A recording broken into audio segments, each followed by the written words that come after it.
আসসালামু আলাইকুম। শুরু হচ্ছে রেডিও তেহরানের বিশ্ব সংবাদ। সংবাদ শিরোনাম। নিষেধাজ্ঞা কৌশল সচল করলে এনপিটি থেকে বেরিয়ে যাবে তেহরান, ইরানের উপপররাষ্ট্রমন্ত্রীর হুঁশিয়ারি। অনুরোধ পেলে সিরিয়ায় সেনা মোতায়েনের কথা বিবেচনা করতে প্রস্তুত ইরান, হামা প্রদেশে কঠিন অভিযান। মুসলিম এক হয়ে দিল্লির দাসত্বকে খান খান করে দেব, পূজা উদযাপন ফ্রন্টের সমাবেশে রিজভির মন্তব্য। প্রদেশের সম্ভলে যেতে রাহুল গান্ধীকে বাধা, বিজেপির বিরুদ্ধে লড়াই অব্যাহত রাখার ঘোষণা। আসসালামু আলাইকুম শ্রোতা বন্ধুরা, গুরুত্বপূর্ণ সংবাদ শিরোনাম শুনলেন এতক্ষণ। এবারে বিস্তারিত বিশ্ব সংবাদে আপনাদের আমন্ত্রণ জানাচ্ছি আমি নাসির মাহমুদ। ইসলামী প্রজাতন্ত্র ইরানের উপপররাষ্ট্রমন্ত্রী মাজেদ তাখত রাভানচি হুঁশিয়ারি উচ্চারণ করে বলেছেন, তেহরান বিরোধী নিষেধাজ্ঞা সম্পূর্ণরূপে পুনঃস্থাপনকারী কথিত স্ন্যাপব্যাক ব্যবস্থা সক্রিয় করা হলে তেহরান পরমাণু নিরস্ক্রিয়করণ চুক্তি বা এনপিটি থেকে বেরিয়ে যাবে। রাভানচির উদ্ধৃতি দিয়ে গতকাল ইরানের জাতীয় নিরাপত্তা ও পররাষ্ট্র নীতি বিষয়ক সংসদীয় কমিটির মুখপাত্র ইব্রাহিম রেজাই একথা বলেন। এর আগে রাভানচি সুইজারল্যান্ডের জেনেভা শহরে ফ্রান্স, ব্রিটেন ও জার্মানির কূটনীতিকদের সাথে পরমাণু ইস্যুতে বৈঠক করেন।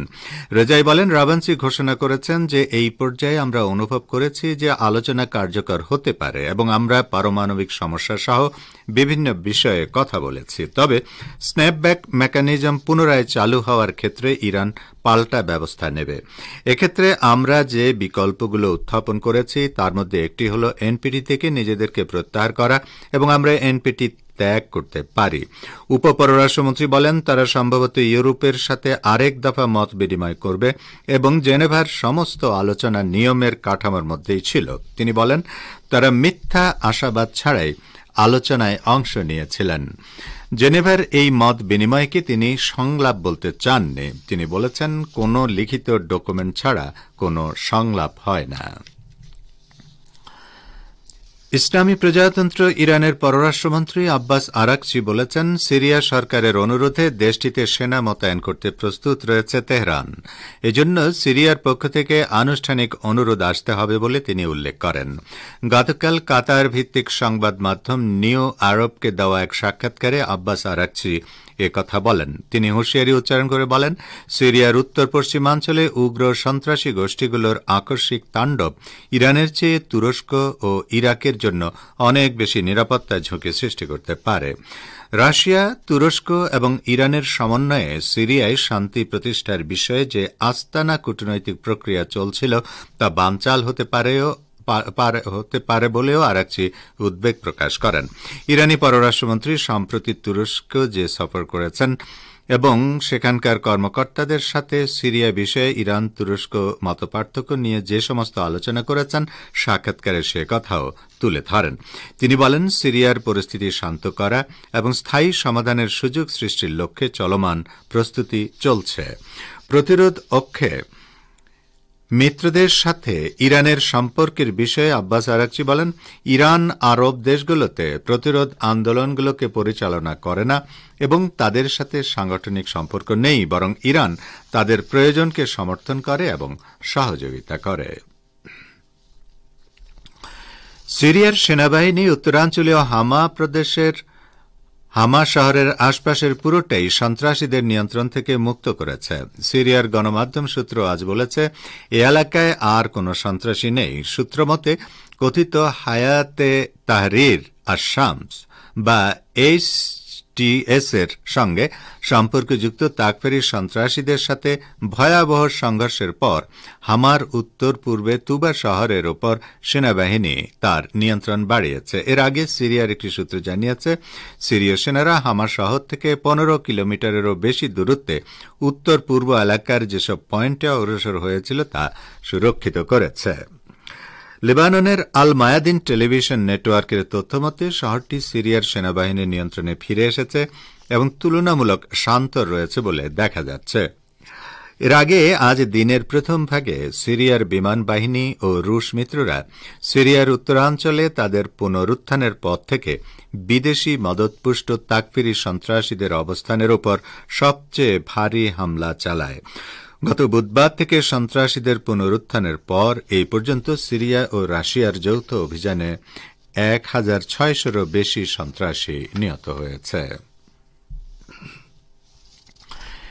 ইরাকের সন্ত্রাসবাদ বিরোধী লড়াইয়ের গুরুত্বপূর্ণ সংগঠন কাতায়েব হিজবুল্লাহ সিরিয়ায় উগ্র তাকফিরি সন্ত্রাসী গোষ্ঠীর পুনরুদ্ধারের প্রেক্ষাপটে বাশার আসাদ সরকারকে সহযোগিতা করতে সিরিয়ায় সেনা পাঠানোর জন্য বাগদাদ সরকারের প্রতি আহ্বান জানিয়েছে।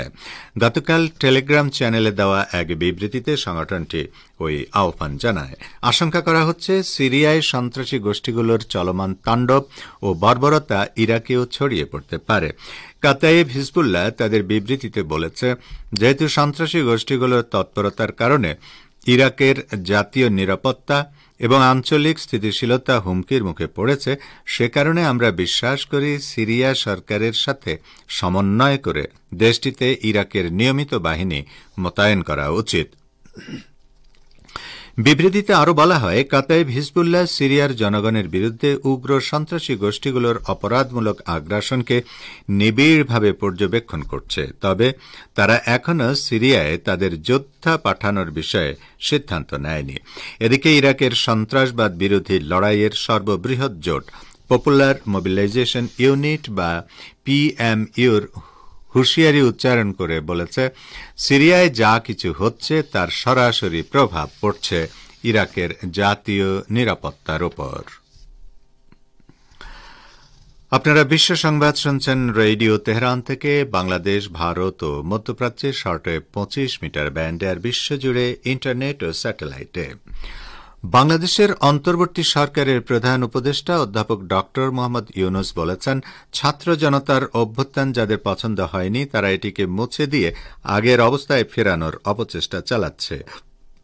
এই অপচেষ্টা বিদেশ থেকেও চলছে। জাতির অস্তিত্বের প্রশ্নে রাজনৈতিক মতাদর্শ পাশে রেখে সবাইকে একজোট হওয়ার আহ্বান জানিয়েছেন তিনি। আজ বিকেলে বিএনপি, জামায়াতে ইসলামী সহ বিভিন্ন রাজনৈতিক দলের নেতাদের সঙ্গে বৈঠকে বক্তৃতায় তিনি এই আহ্বান জানান। প্রধান উপদেষ্টা বলেন, ছাত্র জনতার অভ্যুত্থানের মধ্য দিয়ে যে স্বাধীনতা আমরা পেয়েছি তা হয়তো অনেকের পছন্দ হচ্ছে না। নানাভাবে এটাকে রুখে দেওয়ার চেষ্টা হচ্ছে।